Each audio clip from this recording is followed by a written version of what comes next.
Welcome to the post-match analysis on this match day number 7 where Allied Bank Stallions won against Anglo Dolphins, and that is why I have with me here to discuss all of this and so much more Shah Faisal right here with me and the pacey star Haris Rauf right here. Haris, welcome to the show. Thank you so much. Haris, 2 for 28 के figures काफ़ी rhythm में आप लग रहे थे. थोड़ा अपनी training के बारे में बताएं कि ऑफ सीज़न क्या कर रहे होते हैं, किस चीज़ को ज़्यादा जो है टारगेट कर रहे होते हैं.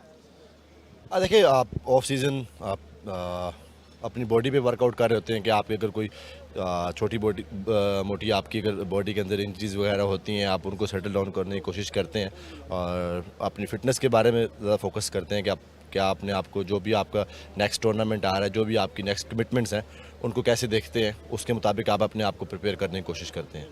2 विकेट्स आज आपने हासिल की. चैंपियंस कप के बारे में थोड़ी सी बात करते हैं. ट्रैक कैसा था आज, कैसा आपको लग रहा था, बिकॉज वेदर भी आज में थोड़ा सा डिफरेंट लग रहा था. देखिए, आप कंडीशन जैसी भी हो, मेरे ख्याल से एज अ प्रोफेशनल आपको खुद एडजस्टमेंट करनी होती है. अगर जिस तरह की फैसलाबाद की विकेट्स हैं, सबको पता है कि अभी स्लो विकेट्स खेल रही हैं, बट ये कि आपको उस तरह की आपको अपने आप को एडजस्टमेंट करने की कोशिश करते हैं.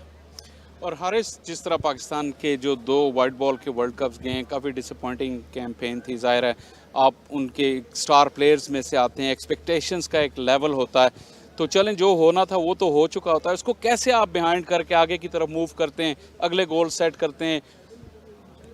देखिए, आपका जो पास्ट होता है वो मेरे ख्याल से पास्ट ही रह जाता है. या आप ना उसको प्रेजेंट में डिस्कस करते हैं ना फ्यूचर में देखते हैं. आपकी कोशिश ये होती है कि आप अपनी एफर्ट्स कितनी इनपुट डालते हैं और कोशिश ये करते हैं कि अपने आप को और मज़ीद बेहतर किया जाए. जो आपकी मिस्टेक्स होती हैं उनसे आप सीखने की कोशिश करते हो और नेक्स्ट जो भी आपकी कमिटमेंट्स होती हैं उसके अंदर आप कोशिश करते हैं कि आप मिस्टेक्स कम करें और अपने आप को मज़ीद बेहतर करें. और आज के मैच में जिस तरह आखिरी ओवर्स में आपने रनिंग की बाबर के साथ, बाबर को स्ट्राइक दे रहे थे, आप हैं तो बॉलर, लेकिन कुछ आप इस चीज़ पे भी रोशनी डालेंगे, रन चेज क्यों नहीं हो रहे? 7 मैचेस में कोई भी टीम रन चेज नहीं कर पा रही. देखिए, देखा जाए रन चेज मेरे ख्याल से विकेट इतना मुश्किल नहीं होता कि आप कहें कि यार विकेट बहुत ही मुश्किल है और रन चेज इसलिए नहीं हो रहे. आप मेरे ख्याल से थोड़ा बहुत जिस तरह आपको कंडीशन को असेस करने की कोशिश करनी चाहिए और जितना आप डीप जाएं, बैट्समैन थोड़े से जल्दी कर रहे हैं रन्स करने के लिए, मेरे ख्याल से 1-2 पार्टनरशिप लगें. क्योंकि जब आप रन्स चेस करने जाते हैं तो आपको कोशिश ये होती है एज अ बैट्समैन कि आप पार्टनरशिप की तरफ जाते हैं. अगर 1-2 पार्टनरशिप लग जाती हैं तो फिर जो दूसरी टीम होती है वो ओबियसली बात है वो थोड़ा बहुत फिर लैक करती हैं चीज़ें और वो फिर मिस्टेक्स भी करती हैं. और आप एक्सप्रेस फास्ट बॉलर हैं, पेस अनमोल है होती है क्रिकेट में. बहुत ही कम फास्ट बॉलर होते हैं दुनिया में, हर किसी एरा में, जो आप जितनी तेज़ बॉलिंग कराते हैं. पाकिस्तान को रिसेंटली लगा कि स्किलफुल बॉलर तो बहुत ज़्यादा हैं, लॉन्गर फॉर्मेट में एक्सप्रेस पेस की कमी महसूस हुई. कुछ आप अपना बताएंगे कि आपकी बॉडी कंडीशनिंग जब रेडी हो तो क्या आप फीचर करना चाहेंगे लंबे फॉर्मेट्स में? देखिए, क्यों नहीं, आप कंट्री के लिए आप किसी भी फॉर्मेट में सर्व करो. मेरे ख्याल से ये प्राउड मोमेंट्स होते हैं और इसमें आपकी देखते हैं कि आप अपने आप को आपकी प्रिपरेशन क्या है, कि आप से पहले कितनी क्रिकेट क्या खेल चुके हैं. अगर आप वाइट बॉल क्रिकेट खेलते हुए आ रहे हैं, T20 क्रिकेट खेलते हुए आ रहे हैं और सडनली आप टेस्ट क्रिकेट नहीं खेल सकते, आप वनडे क्रिकेट खेल के आ रहे हैं, डायरेक्ट मैच से जो सा टेस्ट क्रिकेट में आपको नहीं खेल सकते, तो आप कोशिश ये करते हो कि आप अपने आप को रेडी करते हो किसी भी टूर्नामेंट के लिए. आप किसी भी कंपटीशन के लिए जब जाते हो, चाहे वो टेस्ट सीरीज आती हैं, उससे पहले आप अपने आप को प्रिपेयर करने की कोशिश करते हो कि यार मैं जो अगर इस वीक में मैं अगर 40 ओवर करूं तो मैं इस टेस्ट मैच के लिए रेडी हूं. अगर उस वीक में आपने 40 ओवर नहीं किए, आप T20 क्रिकेट खेलते हुए और डायरेक्ट आप टेस्ट क्रिकेट नहीं खेलते, तो ओबियसली बात है आपको उसके लिए 2-3-4 डे क्रिकेट खेलनी चाहिए ताकि आपको बॉडी आपकी यूज्ड टू हो उस फॉर्मेट के लिए और फिर आप अपनी कंट्री के लिए अच्छा सर्व कर सकते हैं. और जितना फिजिकली डिमांडिंग है एक्सप्रेस फास्ट बॉलिंग, मेरे ख्याल फास्ट बॉलर्स के लिए ये ट्रांजिशन छोटे फॉर्मेट से बड़े में शायद फास्ट बॉलर्स के लिए सबसे ज़्यादा मुश्किल है. देखिए, आप वही बात है कि आप उसमें अपने आप को कैसे एडजस्ट करते हो. एज अ प्रोफेशनल जो भी चीज़ें आपके सामने आती हैं आप कोशिश करते हो कि उसमें से कैसे निकलें, या आपकी अपने स्किल्स होती हैं या आपका जो माइंड लेवल होता है वो आपकी बॉडी फिर उससे रिएक्ट करती है. तो टेस्ट क्रिकेट इतना मुश्किल नहीं है और इवन कि जिस तरह आप अपने आप को प्रिपेयर करके आते हो, 4 डे क्रिकेट खेली होती है, आपकी बॉडी यूज्ड टू होती है, लंबे लंबे स्पेल कर सकते हैं, तो उसमें इंजरी के चांसेस कम होते हैं, आप अच्छा डिलीवर कर सकते हो, एग्जीक्यूशन आपकी अच्छी हो जाती है.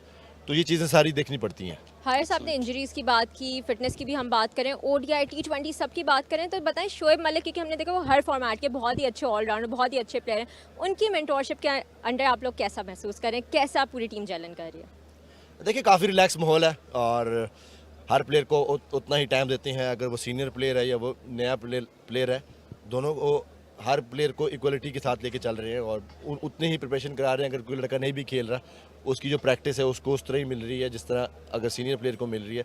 तो ये चीज़ें होती हैं जब आपकी टीम के अंदर इक्वलिटी होती है, तो उसमें ना कोई इस तरह की कोई बात आती है और फिर एक दूसरे को सपोर्ट करते हैं और एज अ टीम की तरह खेलते हैं। फिर हम लोग यहाँ पे अभी आप गर्मी की भी बात कर रहे थे, बहुत ज़्यादा गर्मी है फैसलाबाद में, तो उसमें बिकॉज आप एक फास्ट बॉलर हैं, फिटनेस पे बहुत एम्फसाइज हम करते हैं, तो अपनी फिटनेस के बारे में बताएं कि कैसे इस चीज़ को मेंटेन करेंगे इतनी गर्मी में।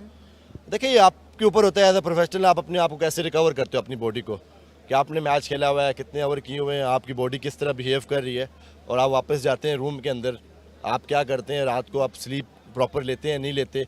तो ये छोटी छोटी चीज़ें होती हैं, मेरे ख्याल से एज अ प्रोफेशनल आपको सीखनी चाहिए कि यार आपने अगर इतना मैच खेला हुआ है और नेक्स्ट डे आप पूरी रात जागे हुए और डे में आप सो रहे हो, तो मेरे ख्याल से आपको नींद अपनी पूरी करनी चाहिए, नेक्स्ट डे आपको रिकवरी करनी चाहिए, अपनी ऊपर आपको बेहतर पता होता है कि आपकी बॉडी कैसे रिकवर कर सकती है।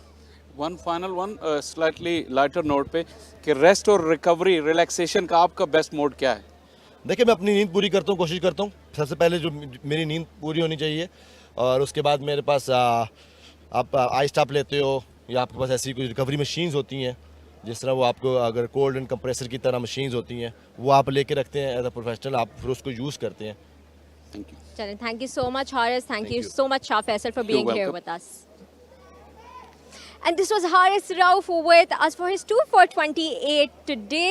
And we'll see what happens in the next matches from here on. We have another match lined up for you tomorrow at 3 p.m. It is between UMT Makhors and Noorpur Lions, live here from Faisalabad Iqbal Stadium. We witnessed a full house here today.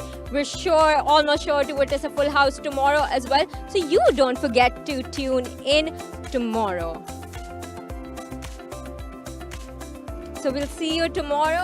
But until then, it's goodbye.